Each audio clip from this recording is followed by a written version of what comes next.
I can save you money by showing you how you can overwinter some of the plants in your hanging baskets. If you take your hanging baskets down before the hard frost, there's every chance you could save quite a few plants from the basket itself. To begin with, just disconnect the hook so all the chain is out of the way.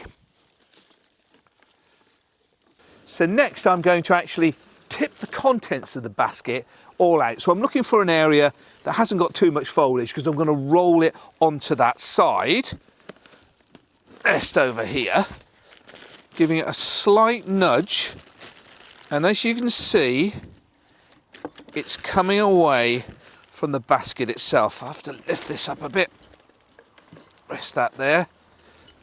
So I've now taken the basket out so I can give that a clean and sterilise it and use it for next year. But look, the framework of the root system of the plants that are in there are holding the soil all in place, and that shows you just how compact the soil is with roots. Well, it must be really, to sustain all this top. In fact, I've got one hanging up without the basket. So just for the purpose of demonstration, I've used a little bit of garden twine here to show you that the plant doesn't actually need the basket at all now. The fibrous root system of the basket is holding everything into position. How amazing. Now, the first thing to think about, if you were just to take this hanging basket and put it in the greenhouse or a frost-free area like an unheated porch or a garage with a window, what would happen to it? Well, because the roots are so packed in there, if it was mild and the plant started to grow and they couldn't get moisture, they would die off pretty quickly. Or if you were sitting them in water, they would rot off because it's all quite compact here. And if there's no free flow of air, that's where fungus comes in. And if the basket hasn't dried out, it's rotted out. So by separating the plants, potting them up and putting them in the greenhouse, that way you get air movement around, you can prune it down, and of course you can make sure that they're cared for during the winter months. And that's your best chance of getting the plants to last through and using them again the following year. Right, let's get started. Well, the big challenge is how do you separate that mat of entangled roots to get the fuchsia away from the geranium, away from the other plants that have all grown in together. So you need to do a few tricks that'll give you the edge. First of all, I've filled up a barrow of water. I occasionally do that anyway. During the summertime, if plants have completely dried themselves out, I immerse them into a bucket or a barrel of water till the bubbles stop coming out to give them a good soak.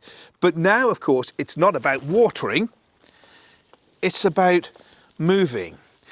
Now, it's freezing. But it's for the plants. So I'm soaking it in here at the moment. That effectively means I'm not pulling dry soil apart. It's going to become a little bit more malleable. It'll help me just tease the roots apart.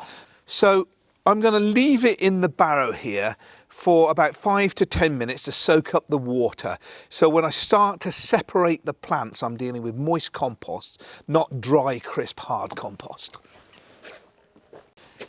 There we are. It's been in soak for a while. Now, I'm just going to have to go for it. Yeah. There you go.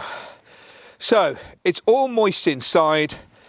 There's quite a bit here. I think to begin with, I'm just going to start to trim back a few things so I can see the soil level and what's what. Now, the fuchsia I want to keep, but obviously I'll be cutting it back anyway, so I'm going to take some of the bigger branches off, including some of these flowers here. Don't waste them. These can go in a vase inside the home.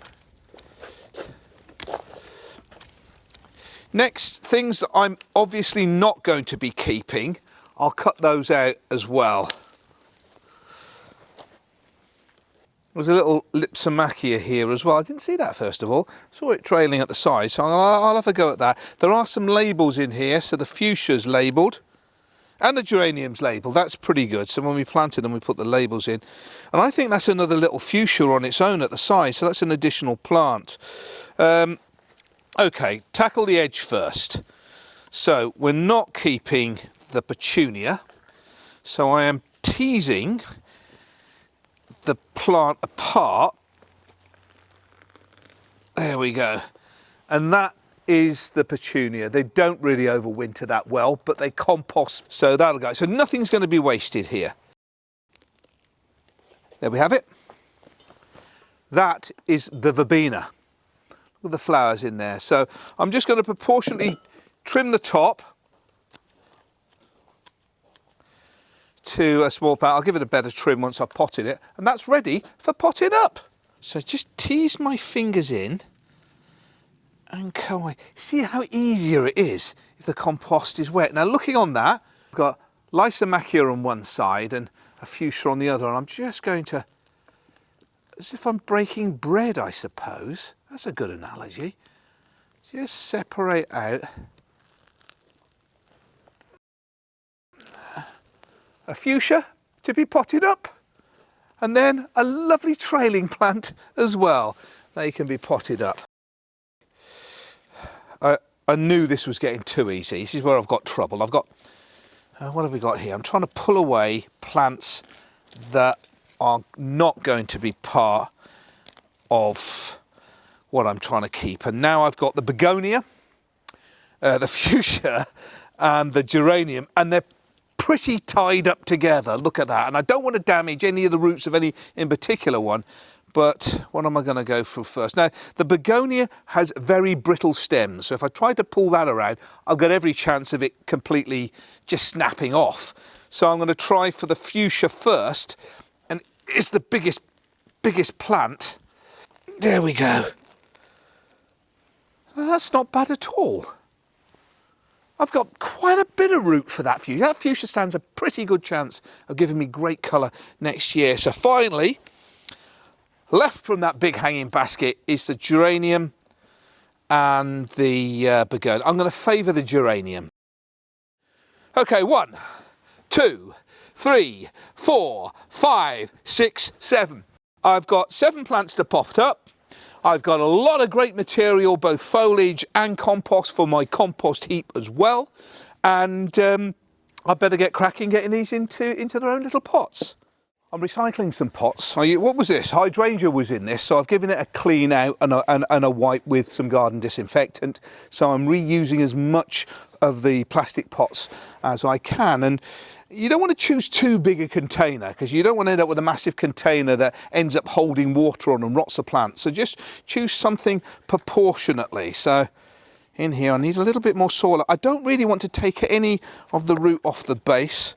So that's a perfect size. And some fresh peat-free compost around the outside. Just settle that in.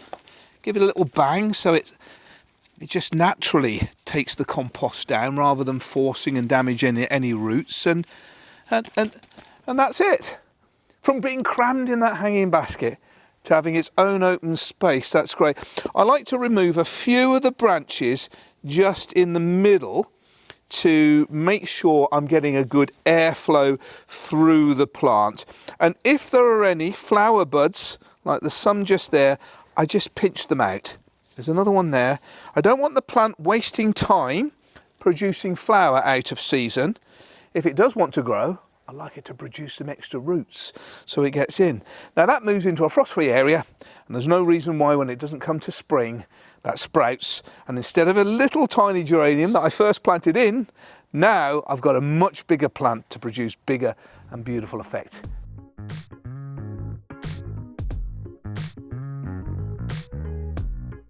And of course, because you've got them growing inside the beginning of spring, as it starts to move, it also will supply you with plenty of fresh branches for you to take cuttings from. So you get the original plant and lots of babies from it at the same time. I hope you enjoyed the video. If you did, please give it a thumbs up and subscribe to my channel for more great content like this. Don't forget, turn on your notifications and we'll let you know when some new great videos are coming out.